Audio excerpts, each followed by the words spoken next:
In today's video, we have a variety of NHL news topics to discuss, including the possibility the top NHL prospects like Alexis Lafreniere may possibly head over to play in Europe, plus a few NHL teams, including the Vancouver Canucks, have parted ways with some key members of their existing staff, plus we have some NHL signings on some entry-level contracts to discuss as well. We'll jump into all that coming up next.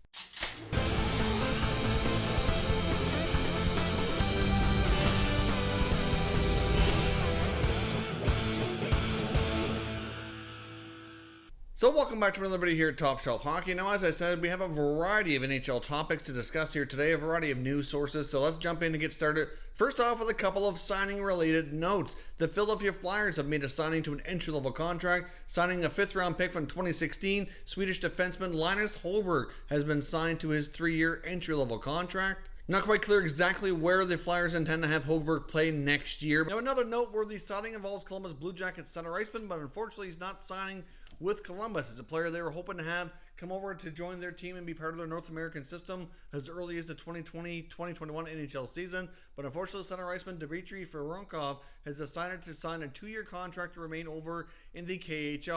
I'm sure a big part of that was the fact of all the uncertainty around when the next season in the NHL is going to get started. Very well could be pushed back until December or January, and they might be waiting a long time to get some game action. Therefore, I'm not surprised that he, among others, might actually remain over in Europe or in the KHL a little bit longer. A little bit surprised it was a 2-year contract, which I'm sure the Blue Jackets are not real thrilled about. They'll have to wait 2 more years to get him over into their team because he is one of their top prospects that they're very excited about. So we'll see what happens with his future and when Columbus can get him to come over to North America, hopefully in 2 years' time. Now, news on another NHL prospect. Rangers prospect defenseman Sean Day has been placed on unconditional waivers for the purpose of contract termination. Now, he is 2 years into his 3-year entry-level contract. Sean Day has quite a back history and very well could prove to be one of the bigger NHL draft busts in modern history, although many of you may not understand the backstory on how that would come to be, because he was a 2016 third-round pick, and it's not very often we look around at a third-round pick as being considered a major draft bust, but it's only because of the expectation he came to the NHL draft with. He was 15 years old. He was given exceptional status to join the Ontario Hockey League, part of the CHL, a year early to get his OHL career started. It's early, of course. That's not something we see very often. It's been done 7 times, including a few guys that have gone first overall in the not too distant past, including guys like John Tavares, Aaron Ekblad, as well as Connor McDavid. The top players that are ready to join the league at 15 can apply for and get exceptional status. We have a couple of current players in the CHL right now who've done that in the past year. And obviously, in Sean Day's case, it didn't really work out. Even when he was given that status, he wasn't drafted first overall in the Ontario Hockey League Priority Selection Draft, which we've quite often seen with many of these other guys. I believe he was drafted 4th overall, ended up getting traded a couple of times during his junior career, during his draft year. He said he went to be a 3rd-round pick at the New York Rangers, completed his junior career, signed his entry-level contract. In the past 2 years, he's been playing in the Rangers system, split between the East Coast League and the American Hockey League. So he hasn't even been able to become a full-time AHL player as of yet, and if the Rangers are basically terminating his contract, then that tells me that they're not confident at all he can be a NHL player, let alone a regular American Hockey League player. So if he wants to continue playing pro hockey, I would think Day can likely find himself an opportunity in Europe, maybe within Liga, the Swiss League. One of those leagues likely would give him an opportunity over there. I'm not sure if he's going to be pursuing or exploring those options, but I would think that considering how young he is, that it's a pretty good possibility that he will end up playing hockey in Europe sometime in the near future. But it says Sean Day came into the OHL with high expectations given his exceptional status. Didn't really work out to be a 1st-round pick in the NHL, so there was already concerns, and now he never even got to play an NHL game before his NHL contract has ended up being terminated, and he's off to extend out of the professional hockey, possibly altogether, unless he pursues an opportunity in Europe. So we'll have to see what happens with Sean Day, and if he ever tries to make another comeback to get an NHL opportunity. So as I mentioned as well, we have a couple NHL teams that have parted ways with some members of their staff, including the LA Kings, who have parted ways with their American Hockey League coach, Mike Stothers, who's been part of the organization for 6 years, including bringing them a Calder Cup championship 5 years ago. He's had a tremendous run with their AHL affiliate. He's well respected by the players as well as other staff members. Many players, I've seen a lot of comments today say that he was one of the best coaches they ever had. Very well respected hockey guy, expected hockey coach, was disrespected overall as a person overall as well. I know many media even said how good he was to deal with, and there's just so many good positive things to say. Not quite clear why the Kings decided to go in a different direction, but this isn't the first time we saw a member of their staff who was having a lot of success go a different way, like we saw them part ways with assistant GM Mike Fuda not that long ago. So I'm not really sure exactly what's going on behind the scenes in Los Angeles, but clearly some changes are being made. The Kings have one of the deeper and stronger prospect pools around the league. That American Hockey League team of theirs, I would imagine, should be quite strong, and will have a lot of key members of their future be going through that system here in the next little while. So not sure why they would have a different coach take over, like he's already worked with their system for so long.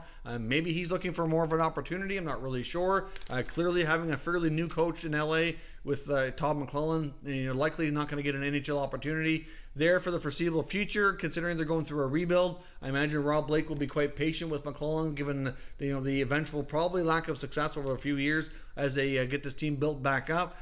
So maybe he's looking for more of an opportunity, but I would think it shouldn't take him long to get an opportunity between junior hockey, AHL hockey, maybe even an assistant coach at the NHL level. Hard to say, but I'm sure he'll land on his feet and find opportunities here in the not too distant future. It's also become official that the Canucks have parted ways with Judd Brackett, of course, who's been a big part of their scouting staff and amateur scouting team, a big part of their draft preparation every year. Of course, the Canucks have done a tremendous job of making a lot of their first round picks really count in recent years. Of course, they've drafted guys like Quinn Hughes, Elias Pettersson, Brock Besser, and they've had a lot of good success over the last number of years, really helping those picks hit and become strong members of their future. And in Judd Brackett, it's certainly been a big part of that. But obviously with that, there's a lot of other team members that are very important in Vancouver as well. And it's been known for some time that he and Jim Benning just seem to be butting heads, and there seem to be some strain on the relationship. And there's a different versions of what is going on that I've seen out there. I'm not sure exactly what the full truth is, but clearly what it appeared as though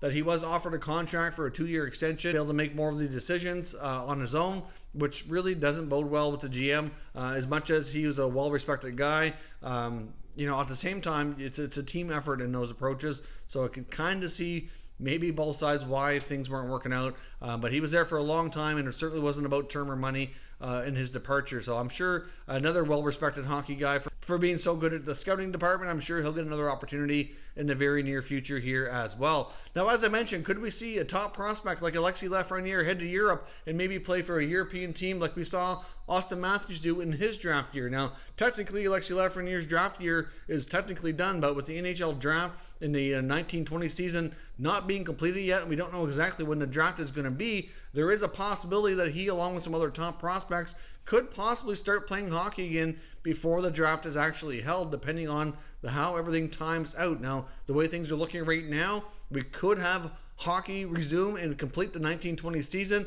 most likely during the months of August and September, with the NHL awarding the Stanley Cup, maybe late September, early October. Hard to say exactly the dates and when that would be. I would assume that the draft, award show, and all those types of things likely would come within a week or two after, like we normally see.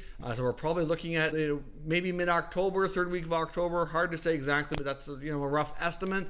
So if some of these European leagues are going to start up in the fall, like we normally would see, then they could very well get some hockey action in before they're actually drafted. Of course, some of these players have a lot of uncertainty that their junior teams will be able to continue their 2020 season in the fall, because we don't know how everything's going to be going here with the pandemic and when they can put fans back in attendance and all that. Because for junior hockey and the U.S. program and NCAA, it doesn't make a lot of sense for them to play without fans, because the gate revenue is such a big part of their profits and how they can function as an organization. So the NHL has more revenue sources and has that more of an ability to withstand that. And instead of even the NHL, they'll get through the rest of this season without fans, but they'll delay the start of next year to make sure they can get at least some fans in attendance. Otherwise, it's gets that much harder on the bottom line as each month goes by without having paying customers come into their arena. So be interesting to see if Lafreniere and some of the other top prospects possibly find short-term deals in Europe. I know during the lockout seasons in the past, we saw NHL players get short-term deals to go over in Europe month by month, and usually they all had a release clause that they could go back once the NHL was back up and operational.